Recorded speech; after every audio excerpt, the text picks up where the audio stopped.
شوہر کے انتقال کے بعد میں بالکل اکیلی ہو چکی تھی۔ میری ساس بھی فوت ہو چکی تھی۔ سسر اور میرا دیور دونوں نے میرے ساتھ۔ میرا نام فوزیہ ہے۔ میری عمر اس وقت 32 سال ہے۔ میری 2 بیٹیاں ہیں اور میں اپنے ماں باپ کے گھر پر رہتی ہوں۔ میرے ساتھ قسمت نے وہ کچھ کیا ہے جو میں دعا کرتی ہوں کہ اللہ تعالیٰ کسی دشمن کے ساتھ بھی نہ کرے۔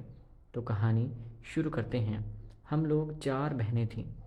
میرے ماں باپ کے پاس اچھے خاصے پیسے تھے۔ ہماری زندگی بڑے آرام سے گزر رہی تھی۔ جب میں جوان ہو گئی تو گھر والوں نے میرے لیے رشتہ دیکھنا شروع کر دیا تھا۔ ایک اچھا رشتہ مل بھی گیا تھا۔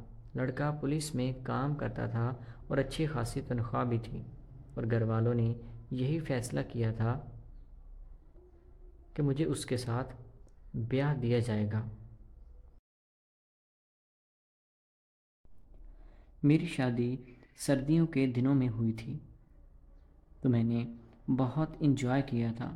کامران صبح کام پر چلے جاتے تھے اور شام کو ہی ڈیوٹی ختم کر کے گھر واپس آیا کرتے تھے، اور آ کر ان کا اور کوئی کام نہیں ہوتا تھا، بس پھر کیا تھا، میرے آگے پیچھے پھرتے رہتے تھے اور میری ضروریات کا خیال رکھتے تھے، اور میں بھی ان کو پورا خوش کیا کرتی تھی۔ میں نے کبھی کسی بھی چیز سے انکار نہیں کیا تھا۔ کامران کے کہنے کی دیر ہوتی تھی، میں پہلے ہی اس کے لیے تیار بیٹھی تھی۔ ہماری زندگی بڑے آرام سے گزر رہی تھی، کسی بھی طرح کا کوئی مسئلہ نہیں تھا۔ 3 سال کے وقفے کے دوران ہماری 2 بیٹیاں بھی پیدا ہو چکی تھیں، تو اب میری توجہ کامران سے تھوڑی کم ہو کر بچیوں کی طرف بڑھ گئی تھی۔ کامران اس چیز کو بہت اچھے سے سمجھ رہا تھا۔ اس نے بھی اس چیز کا کبھی برا نہیں منایا۔ وہ بالکل انڈرسٹینڈنگ تھا، اس لیے مجھے بھی کوئی پریشانی نہیں ہوئی تھی کہ میرے ساتھ نہ جانے کیا ہوگا۔ وقت گزرنے لگا۔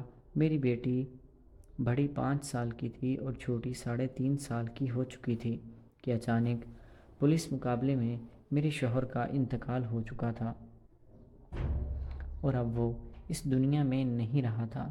یہ بات میرے اوپر قیامت بن کر ٹوٹی تھی۔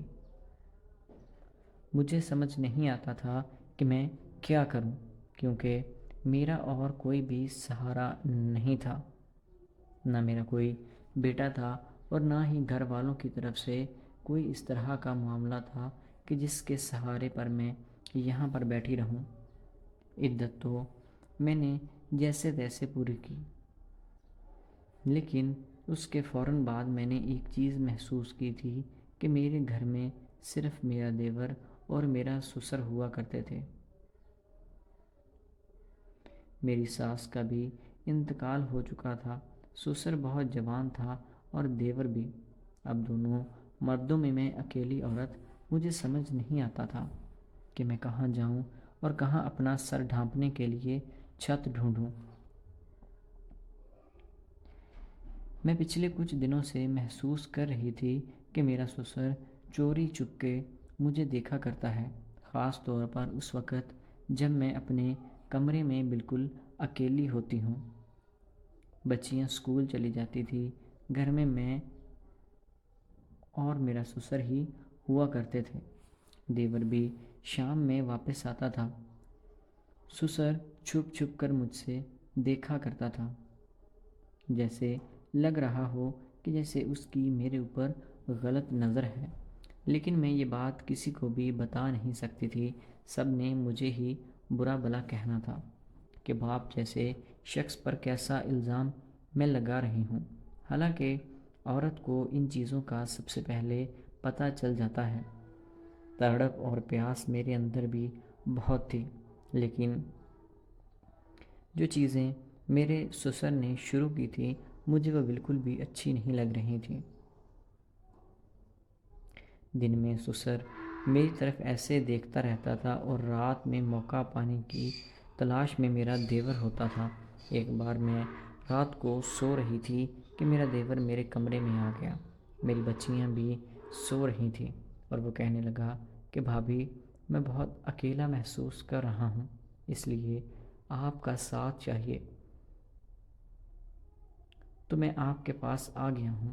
اس کی یہ باتیں سن کر میں کچھ وقت تو اس کے پاس بیٹھی رہی اور وہ مسلسل میرے سینے کی طرف دیکھے جا رہا تھا۔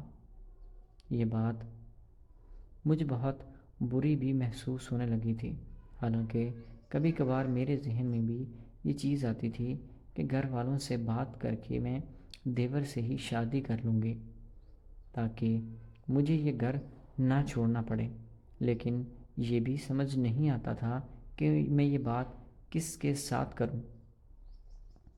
اور اوپر سے میرا سسر، اس نے تو کسی قیمت پر بھی یہ نہیں کہنا تھا کہ یہ فیصلہ مناسب ہے، کیونکہ وہ تو اپنے چکروں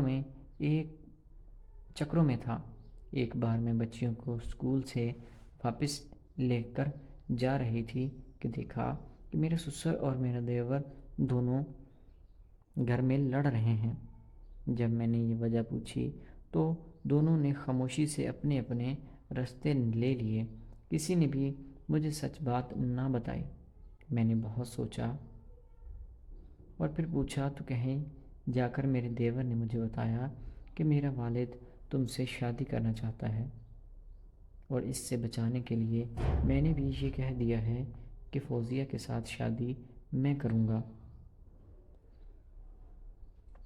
بس اس بات پر میری اور ابا کی لڑائی شروع ہو گئی۔ جب اس طرح میں نے محسوس کیا کہ میں درندوں کے درمیان میں رہتی ہوں جو کہ کسی بھی وقت میرے اوپر حملہ آور ہو سکتے ہیں، تو میں نے پھر وہ گھر چھوڑنے کا فیصلہ کر لیا تھا۔ میں گھر چھوڑ کر اپنے ماں باپ کے گھر آ چکی ہوں۔